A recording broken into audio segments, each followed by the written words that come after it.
All right, let's look at what Kathy has to say, Got and it. then we can comment accordingly. All right, go for it. I'm going to share my screen if I can get it to work this time. So I'm traveling, Yeah. and so I really haven't had time to actually listen to Kathy at length. I've prepared the slides, tried to summarize her slides in this deck. Mhm. So let's see if we can go ahead and share.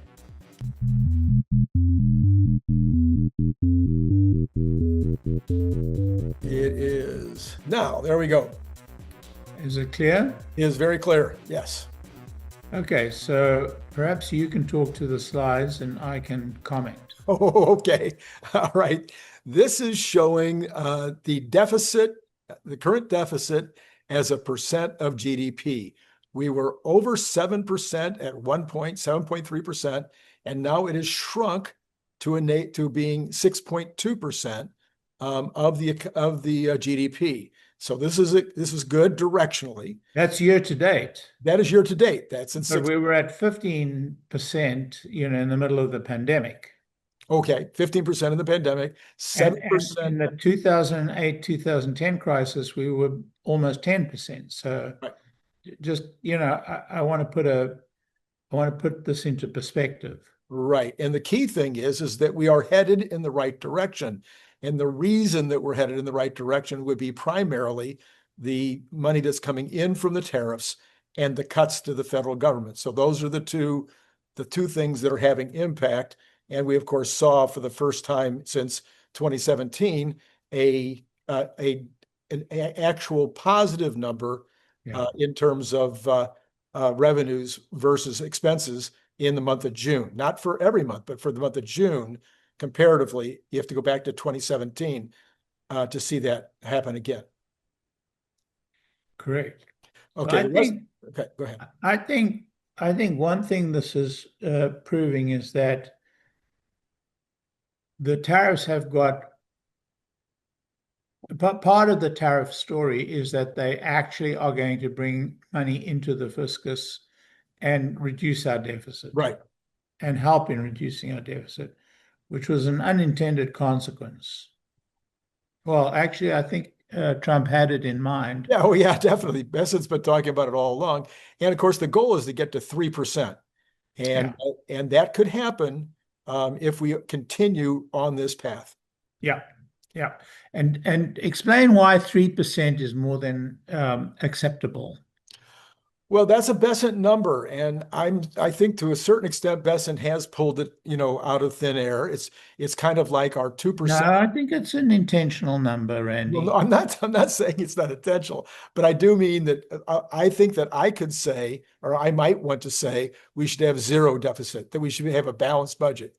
And No, I think on the contrary, I don't think a deficit is bad by definition. Okay. I'll tell you why. As long as the economy is expanding at a rate that exceeds the deficit, we can more than happily have a deficit. Okay.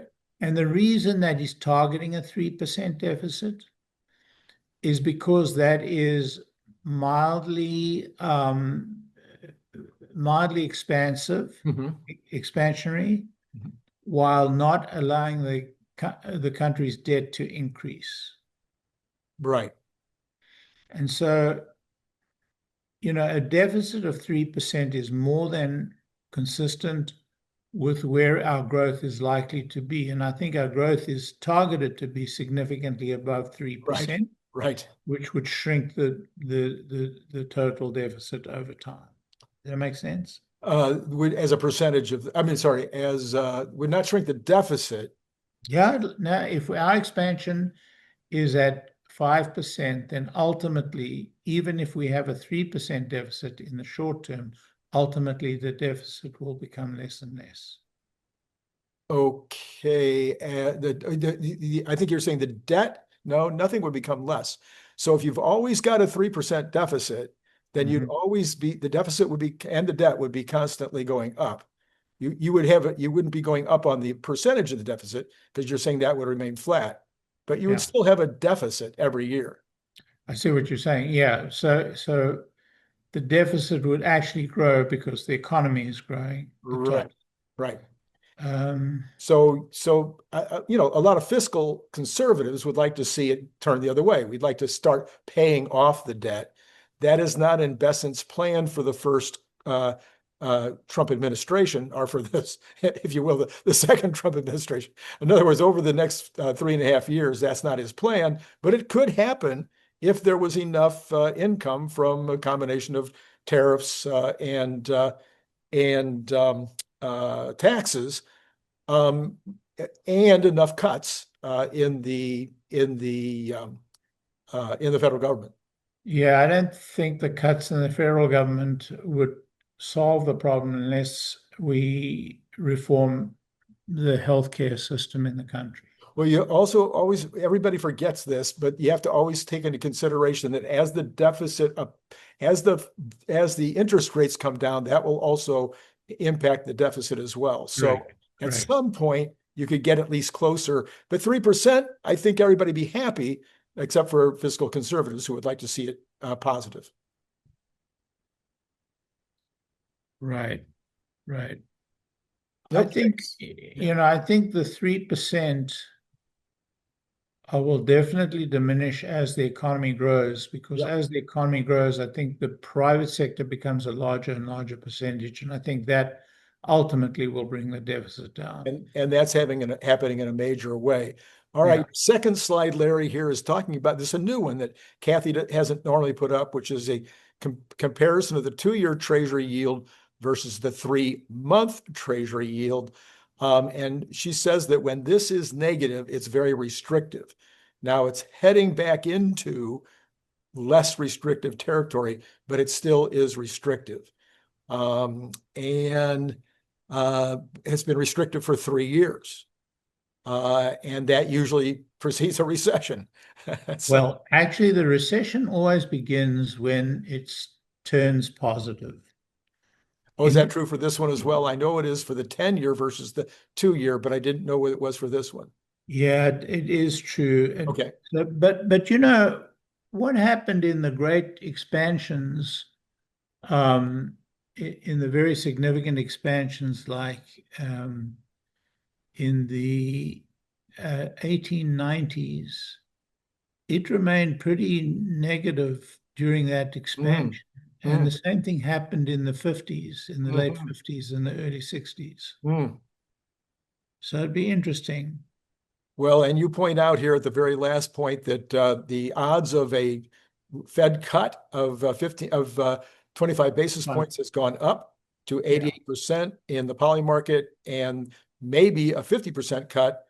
That's now at 25% in the poly market. It may have even climbed since I made the slide. I haven't checked late today. But well, there's also this change. There's also this change of the one of the governors has quit. Yep. And Trump will be able to put somebody in her position. Now, she was already going to be out, I think, in January or February, but this will give us an earlier additional vote, probably. And maybe if the vote is three individuals who are fighting the rest, maybe they'll have a better chance of changing some minds. Yeah.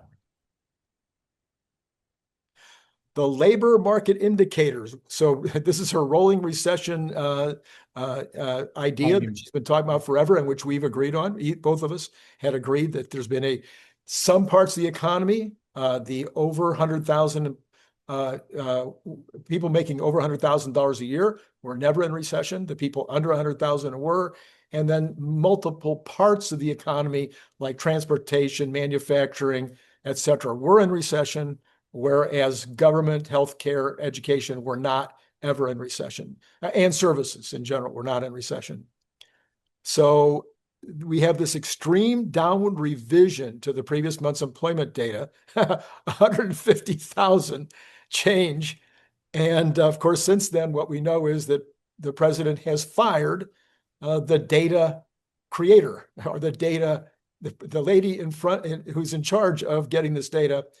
She'll show us a chart in a minute. Let's not get into that right now because she's going to show a better chart later that talks about the reasons for her being fired. Kathy also brings up a very interesting thing about the birth-death ratio assumption, and that there are more companies being, I'm not sure I got this right, Larry, maybe you can help me on this one. This is the difference between the number of companies being started who have added employees versus the number of companies that have died who have shed employees as a result of the death. The average is 100,000. And this is an assumption right now of 257,000, and you've got it in red. So does that mean that there are more people losing their jobs? Yep. Okay. All right. So I mean, the question is whether or not the assumptions have been so badly wrong that they've had to make this adjustment, or whether they're making this very large assumption now because of the tariffs. You know, the problem is that so much assumption goes into these numbers that the question is, what are the assumptions being made, and are they being made for political purposes? Right. And then the last number here, which is the blue line, is jobs easy to get minus jobs hard to get. I like this index a lot, and to the extent that it has any value, it is indicating that it's gotten quite a bit harder to get jobs. We're seeing that on tons of data. We're seeing that on the Thursday unemployment numbers. We're seeing it in the some of the S&P services and manufacturing indices. So this is kind of an understanding right now, is it has gotten much harder to get a job. That seems to be clear. Yeah, for people all up and down the spectrum. Right. So, you know, definitely we're seeing some significant problems. But of course, the interesting part for me is the federal government reduction. Right. And here we're seeing the Doge suspensions finally coming through after all these court cases, and after the actual rescission bill passed the House. And so I think that people are just leaving of their own volition now. Yeah, and so your point is that we got 84,000 already that are definitely gone, but Yeah. 150,000 that would be expected to be off the rolls over the next 2 months. Yeah. And that's going to impact the numbers. It's going to impact the numbers. And I only found one article, Larry, this week that spoke to this, and that was a USA Today article who mentioned both the immigration problem and the federal government jobs. These are the two things that are impacting the jobs numbers more than any other, and nobody's talking about them. Except, yeah, and the birth-death ratio as well, and we just don't know, you know, how many were not recorded in the past. So this is really exposing just how bad these numbers are. And we've I think every month we speak about, you know, how not unreliable or how unknowable these numbers really are, because we've had major drastic revisions in the past showing us that these numbers are just not something we can rely upon. 100%.